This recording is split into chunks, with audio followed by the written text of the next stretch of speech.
The sun rose slowly over the South African plains on January 22nd, 1879. It cast its golden light over a quiet slope called Isandlwana. British tents fluttered in the wind. Red-coated soldiers lounged by fires. Their rifles were stacked neatly in rows. They thought they were alone. They were wrong.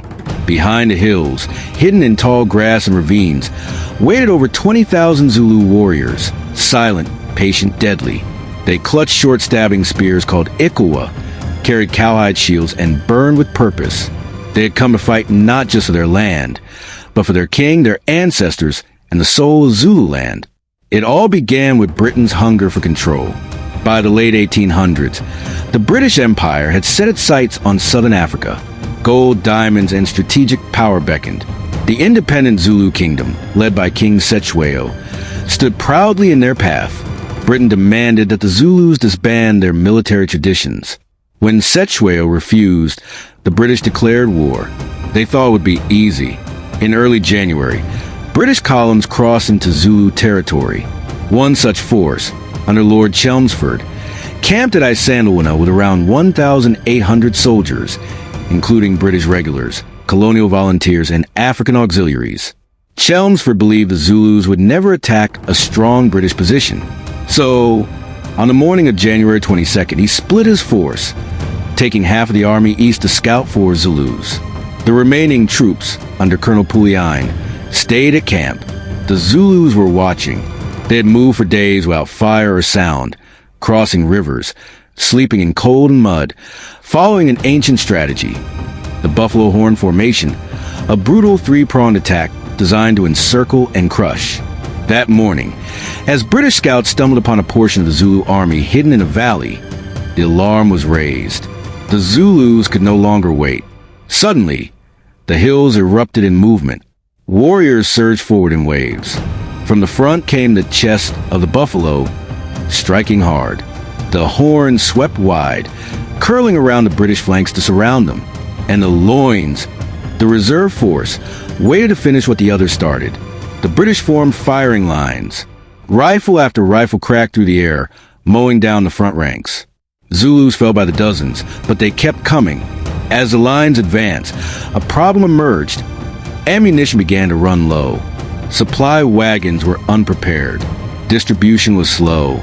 Soldiers had to break open boxes with bayonets, wasting precious time. And the Zulus closed in.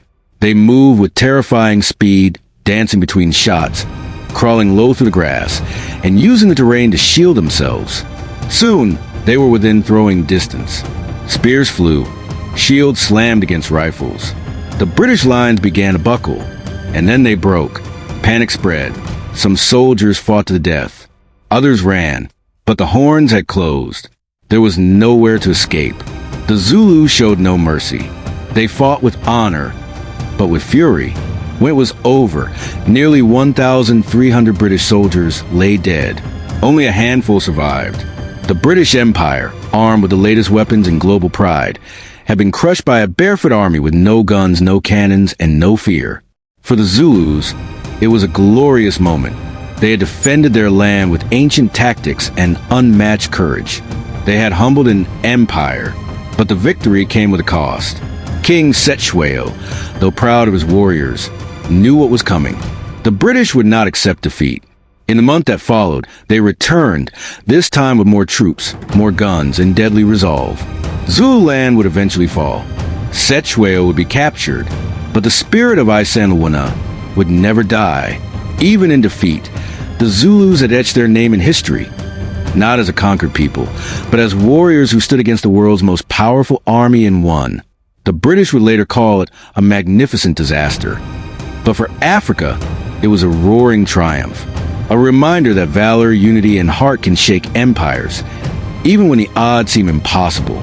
So when you walk the plains of KwaZulu-Natal today, listen carefully. The wind still whispers the songs of warriors. The ground still holds the thunder of their charge. And the name Isandlwana still burns with pride. This was one of Africa's fiercest battles. This is Chronicles of Conquest, and the war drums have only just begun.